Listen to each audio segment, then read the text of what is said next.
بسم اللہ الرحمن الرحیم۔ سامعین حضرات، ایک دن پیغمبر اپنے اصحاب کے ساتھ کہیں جگہ سے گزر رہے تھے۔ اتنے میں پیغمبر اکرم کے سامنے کتا آیا۔ کتا آ کے پیغمبر کے سامنے اپنی زبان کو ہلانے لگا تو پیغمبر نے غور سے کتے کی زبان کو دیکھتے رہا۔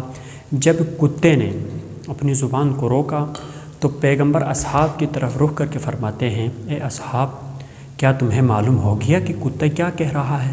تو اس وقت اصحاب نے عرض کیا، یا رسول اللہ، ہم نہیں جانتے ہیں، ہمیں معلوم نہیں ہوا کہ کتے نے کیا کہا۔ تو اس وقت پیغمبر خدا ارشاد فرماتے ہیں، اے اصحاب، کتا اپنی زبان ہلا کے یہ کہہ رہا ہے کہ میں اللہ کا لاکھ لاکھ شکر کرتا ہوں کہ اللہ نے مجھے اس دنیا میں کتا بنا کر بھیجا، لیکن بے نمازی شخص بنا کر نہیں بھیجا۔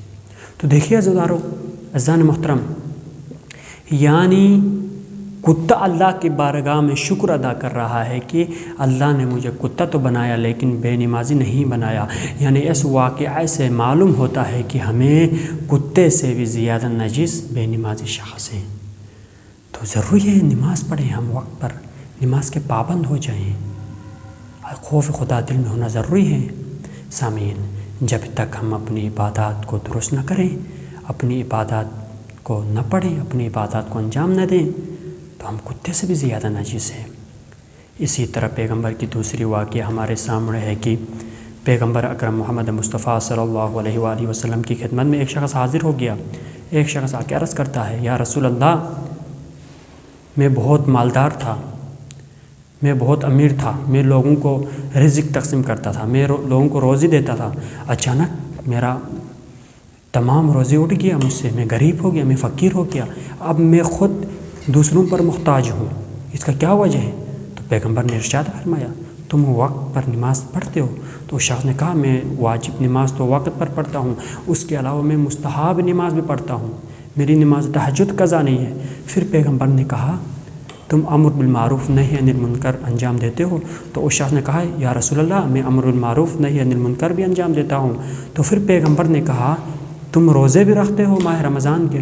تو اس شخص نے عرض کیا، یا رسول اللہ، میں ماہ رمضان کے واجب روزے کے علاوہ میں مستحب روزے بھی رکھتا ہوں، ماہ رجب اور ماہ شعبان کے مستحب روزے بھی رکھتا ہوں۔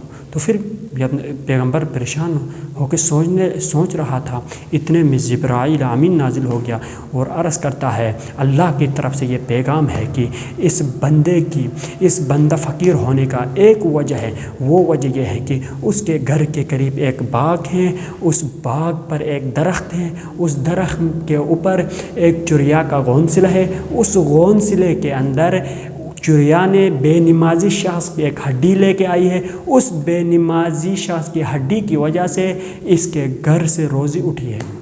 تو دیکھیے زیادہ اور باغ بھی اس شخص کے گھر سے دور ہے، ایک درخت ہے، درخت کے اوپر بے نمازی شخص کی ہڈی ہے، اس بے نمازی شخص کی ہڈی کی وجہ سے اس کے گھر سے روزی اٹھی ہے۔ تو عزیزو، ہمیں نمازی بننا چاہیے، ہم نماز پڑھنا چاہیے، نماز انسان کے لیے ضروری ہے۔ اسی طرح بہت ساری واقعات کتابوں میں ملتے ہیں، کتابوں میں مطالعہ کریں، کتابوں کا اسٹڈی کریں تو آپ لوگوں کو معلوم ہو جائے گا نمازی شخص کی کیا اہمیت ہے اور بے نمازی شخص کی